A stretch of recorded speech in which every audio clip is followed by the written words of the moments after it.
Hi, St. Peter's Mentees. My name is Catherine, and today we will be reading Strega Nona. In a town in Calabria, a long time ago, there lived an old lady everyone called Strega Nona, which meant Grandma Witch. Although all the people in the town talked about her in whispers, they all went to see her if they had any troubles. Even the priests and sisters of the convent went, because Strega Nona did have a magic touch. She could cure a headache with oil, water, and a hairpin. She made special potions for girls who wanted husbands. And she was very good at getting rid of warts. But Strega Nona was getting old, and she needed someone to help keep her little house and garden. So she put up a sign in the town square. And Big Anthony, who didn't pay much attention, went to see her. "Anthony," said Strega Nona, "you must sweep the house and wash the dishes. You must weed the garden and pick the vegetables. You must feed the goat and milk her. And you must fetch the water. For this, I will give you 3 coins and a place to sleep and food to eat." "Oh, grazie," said Big Anthony. "The one thing you must never do," said Strega Nona, "is touch the pasta pot. It is very valuable, and I don't let anyone touch it." "Oh, si, yes," said Big Anthony.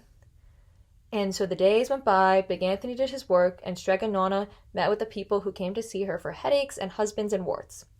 Big Anthony had a nice bed to sleep in next to the goat shed, and he had food to eat. One evening, when Big Anthony was milking the goat, he heard Strega Nona singing. Peeking in the window, he saw Strega Nona standing over the pasta pot. She sang, "Bubble, bubble, pasta pot, boil me some pasta nice and hot. I'm hungry and it's time to sup. Boil up enough pasta to fill me up." And the pasta pot bubbled and boiled and suddenly was filled with steaming hot pasta. Then Strega Nona sang, "Enough, enough, pasta pot. I have my pasta nice and hot, so simmer down my pot of clay until I'm hungry another day." "How wonderful," said Big Anthony. "That's a magic pot for sure." And Strega Nona called Big Anthony in for supper. But too bad for Big Anthony, because he didn't see Strega Nona blow 3 kisses into the magic pasta pot. And this is what happened. The next day, when Big Anthony went to the town square to fetch water, he told everyone about the pasta pot. And naturally, everyone laughed at him, because it sounded so silly. A pot that cooked all by itself? "You better go and confess to the priest, Big Anthony," they said. "Such a lie." And Big Anthony was angry, and that wasn't a very good thing to be. "I'll show them," he said to himself. "Someday I'll get the pasta pot and make it cook. And then they'll be sorry." That day came sooner than even Big Anthony would have thought, because 2 days later Strega Nona said to Big Anthony, "Anthony, I must go over to the mountain to the next town to see my friend Strega Amelia. Sweep the house and weed the garden, feed the goat and milk her, and for your lunch there are some bread and cheese in the cupboard. And remember, don't touch the pasta pot." "Oh, yes, yes, Strega Nona," said Big Anthony. Inside, he was thinking, "My chance has come." As soon as Strega Nona was out of sight, Big Anthony went inside and pulled the pasta pot off the shelf and put it on the floor. "Now, let's see if I can remember the words," said Big Anthony. And Big Anthony sang, "Bubble, bubble, pasta pot, boil me some pasta nice and hot. I'm hungry and it's time to sup. Boil enough pasta to fill me up."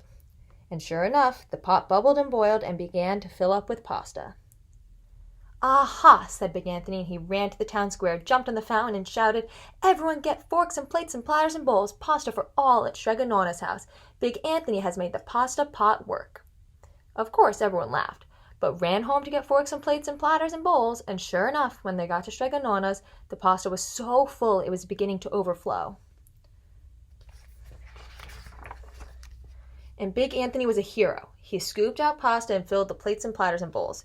There was enough for all the townspeople, including the priests and sisters from the convent, and some people came back for 2 and 3 helpings, but the pot was never empty. When all had finished their fill, Anthony sang, "Enough, enough, pasta pot, have my pasta nice and hot, so simmer down my pot of clay until I'm hungry another day." But alas, he did not blow 3 kisses. He went outside, and to the applause of the crowd, Big Anthony took a bow. He was so busy listening to the compliments from everyone that he didn't notice the pasta pot was still bubbling and boiling, until a sister from the convent said, "Oh, Big Anthony, look!" and pasta was pouring out of the pot all over the floor of Strega Nona's house and was coming out the door. Big Anthony rushed in and shouted the magic words again, but the pot kept boiling. He took the pot off the floor, but pasta kept pouring from it. Big Anthony grabbed the cover and put it on the pot and sat on it, but the pasta raised the cover and Big Anthony as well and spilled on the floor of Strega Nona's house. "Stop!" yelled Big Anthony, but the pasta did not stop, and if someone hadn't grabbed poor Big Anthony, the pasta would have covered him up. The pasta had all but filled the little house. Out of the windows and through the doors came the pasta, and the pot kept right on boiling. The townspeople began to worry. "Do something, Big Anthony," they shouted. Big Anthony sang the magic song again, but without the 3 kisses, it did no good. By this time, the pasta was on its way down the road, and all the people were running to keep ahead of it. "We must protect our town from the pasta," said the mayor.